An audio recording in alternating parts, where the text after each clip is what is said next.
దేవుని ప్రేమ గొప్పది, ఆయన కృప గొప్పది.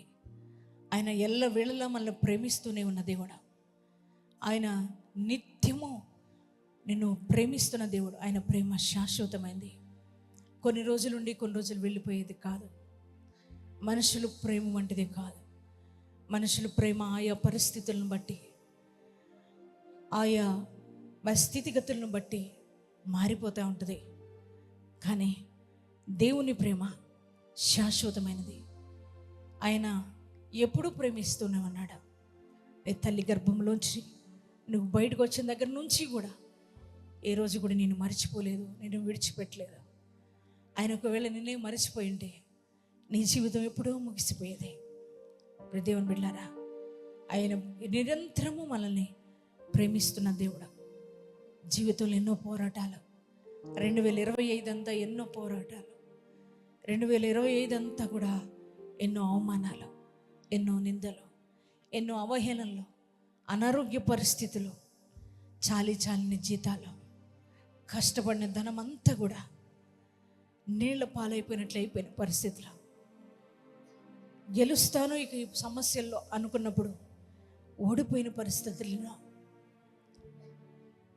నిజంగా ఎన్నో బాధలు అనుభవించి ఉన్నామేమో. 2025 ఎన్నో ఇబ్బందులు పడ్డావు.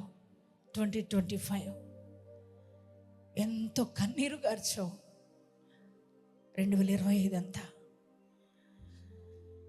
చూడు, కష్టపడి వచ్చిన ధనం తిందాము అనుకునేసరికి రోగాలు, ఇంట్లో నెమ్మది లేని పరిస్థితి, భార్యకు బాగోపోవటమో, బిడ్డలకు బాగోపోవటమో, తల్లిదండ్రులకు బాగోకపోవటమో, ఈ నెలకైనా సమృద్ధి ఉంటుందేమో అనుకున్నప్పుడు అవి ఎలా వచ్చినాయో అలా వెళ్ళిపోవటం. ప్రతిరోజు ఏడ్పే, నెలంతా కష్టపడ్డాం,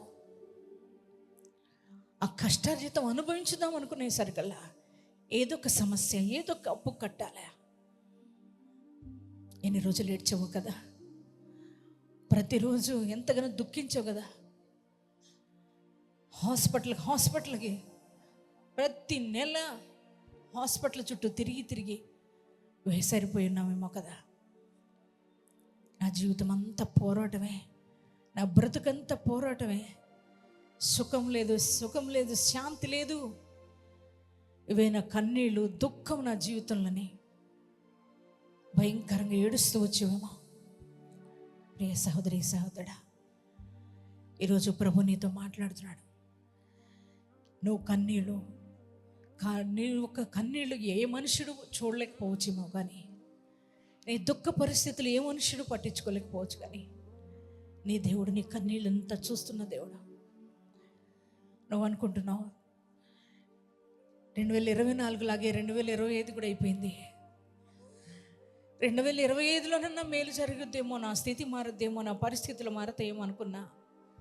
కానీ 2025 కూడా అలాగే గడిచిపోయింది. ఏ అద్భుతం జరగలేదు, ఏ నింద తొలగిపోలేదు, ఏ శోధన తొలగిపోలేదు, ఏ యొక్క అవమానాలు తొలగిపోలేదు.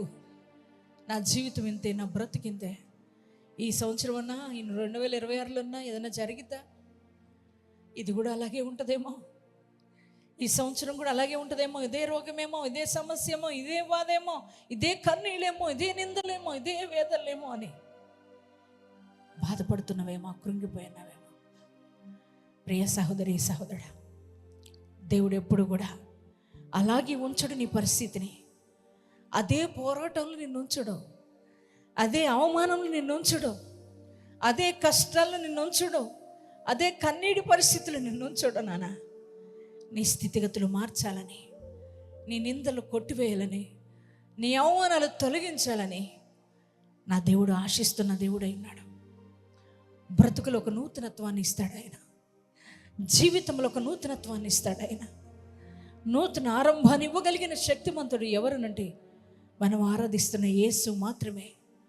ఈ నూతన సంవత్సరంలో దేవుడు నీతో మాట్లాడుతున్న మాట ఏంటంటే, నీ ప్రతి బాష్ప బిందువు నేను తుడుస్తానంటున్నాడు ప్రభు.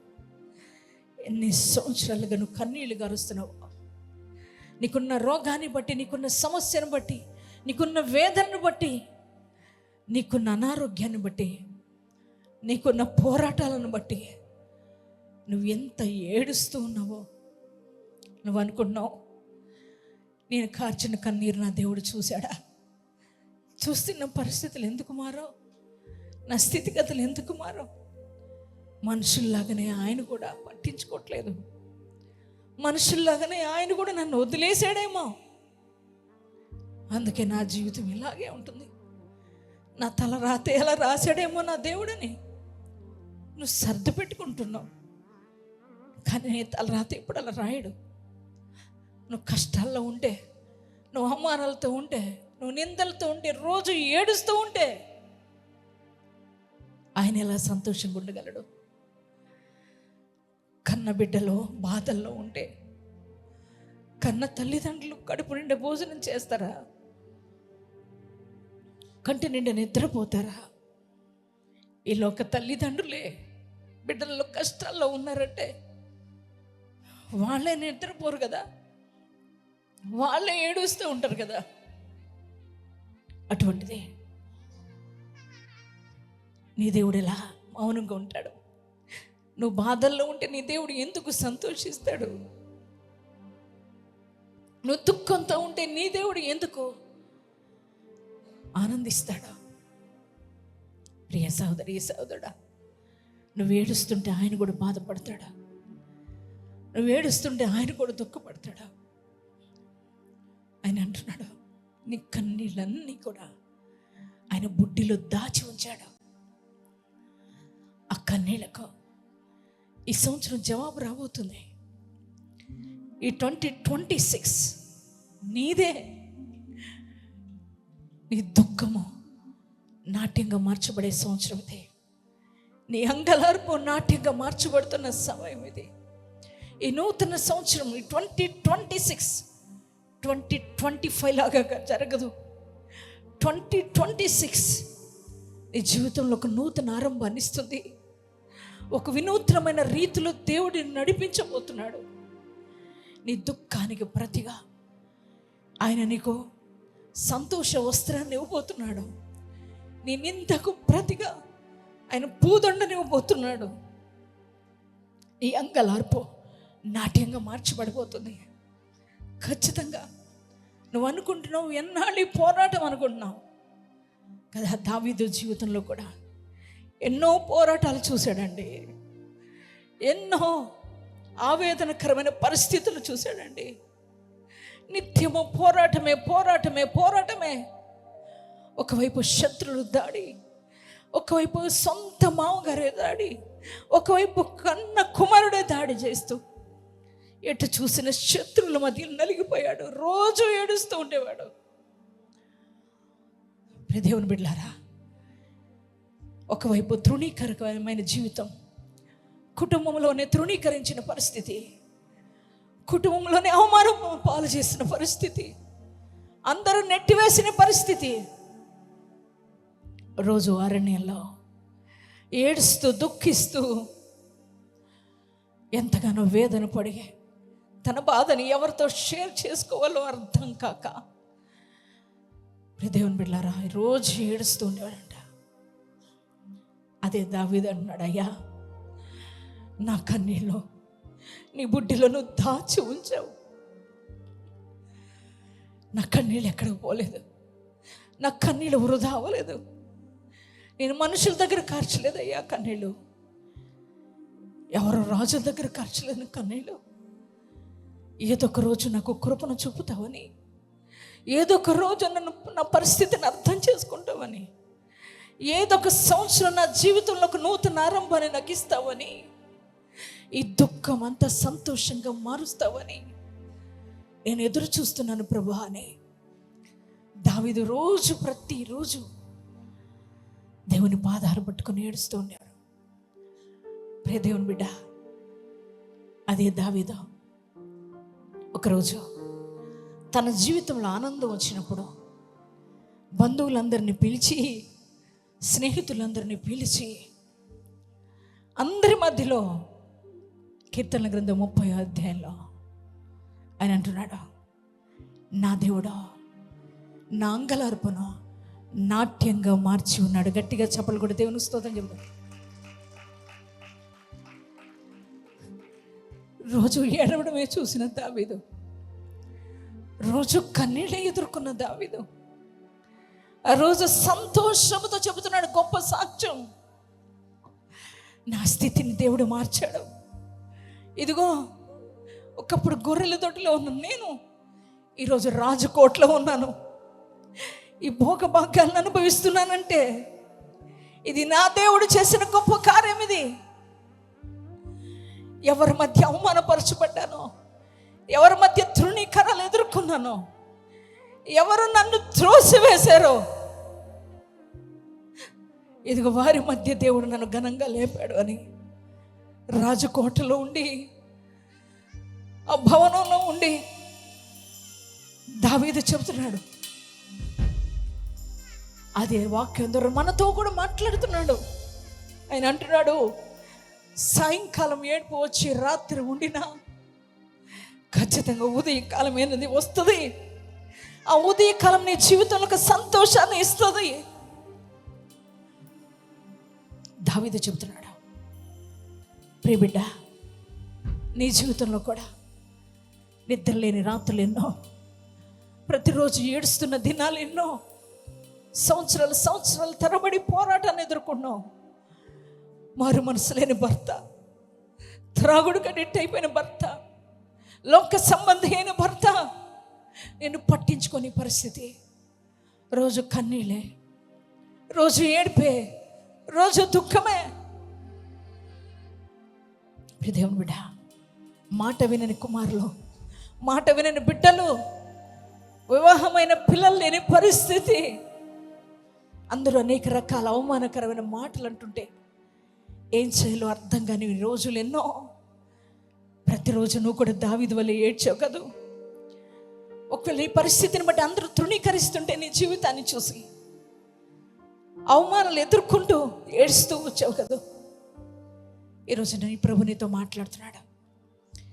2025 అలా గడిచింది, 2026 కూడా అలాగేనేమో అనుకుంటున్నావేమో. నీ జీవితం అలా ఉండదు. నీ అంగలార్పు ఈ సంవత్సరం నాట్యంగా మార్చబడబోతుందని నీ దేవుడు నీతో మాట్లాడుతున్నాడు. ఈ రోజున ప్రవచనాత్మకంగా దేవుడు నీతో మాట్లాడుతున్నాడు. ఈ రోజున నీ అంగలార్పు ఈ సంవత్సరం నాట్యంగా మారబోతుంది. దుఃఖాన్ని చూస్తూ ప్రతిరోజు ప్రతి రాత్రి కన్నీళ్ళే చూసిన నీ జీవితంలో ఉదయం రాబోతుంది. ఇదిగో నీ జీవితంలో ఒక వెలుగు రాబోతుంది. రోజు చీకటిని చూసిన నీ పరిస్థితులు వెలుగును చూడబోతున్నాయి. దుఃఖాన్ని చూసిన నీ జీవితం సంతోషముతో ఆనందించబోతున్నావు. నీ వ్యాధి, నిన్ను ఏడ్పించిన వ్యాధి తొలగిపోబోతుంది. ఏ వ్యాధి అయితే తొలగిపోదనుకుని ఏడొస్తూ వచ్చావో, ఏ డాక్టర్ నిన్ను విడిచిపెట్టాడో, డాక్టరే వదిలేశాడు, ఇక నా వ్యాధి తొలగిపోదంట అని ఏడ్చావు కదా.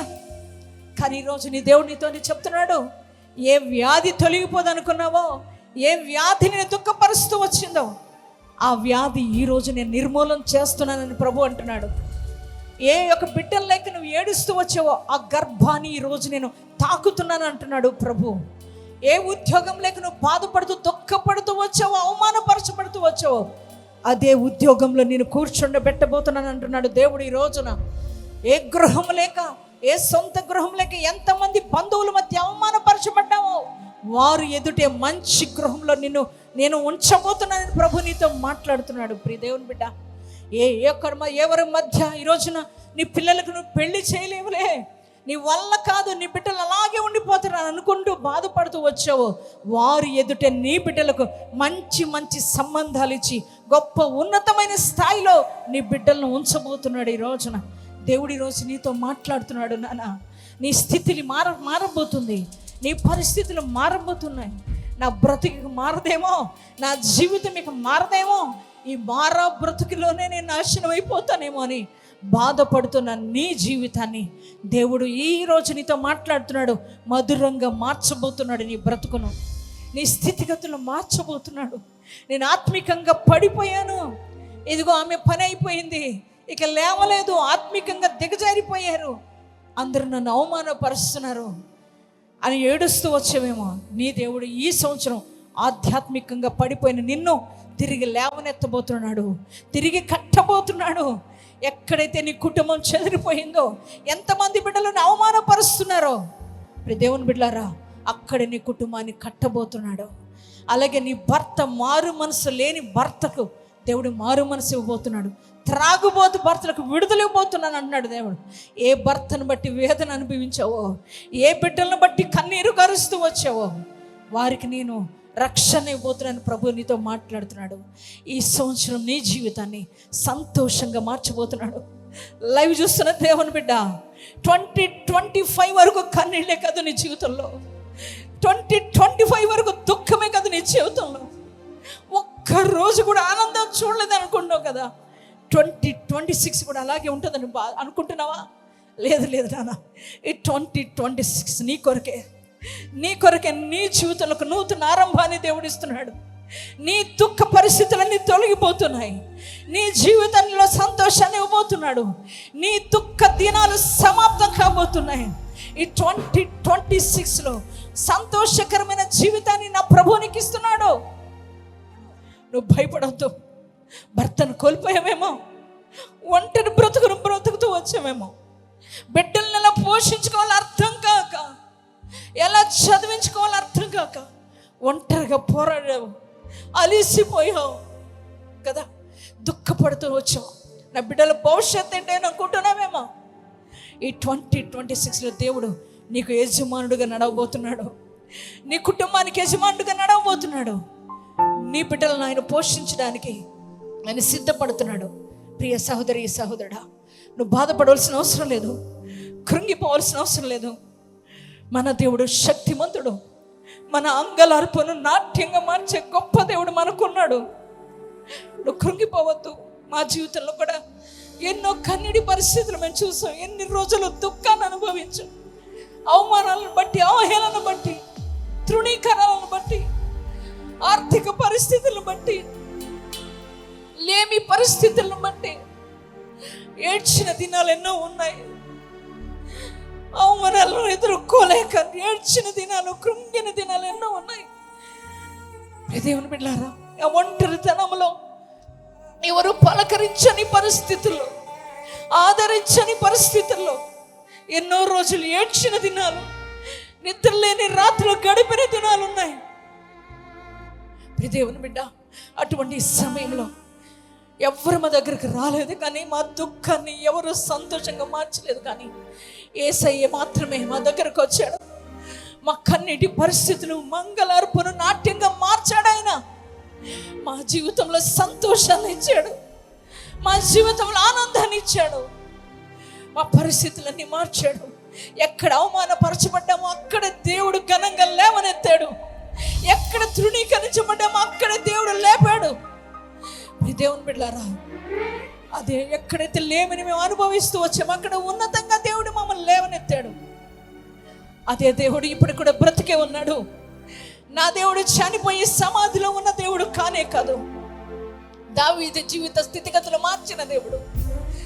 దావీదు జీవితంలో ఉన్న దుఃఖాన్ని తీసివేసి, అంగలార్పును తీసివేసి నాట్యాన్నిగా మార్చిన దేవుడు.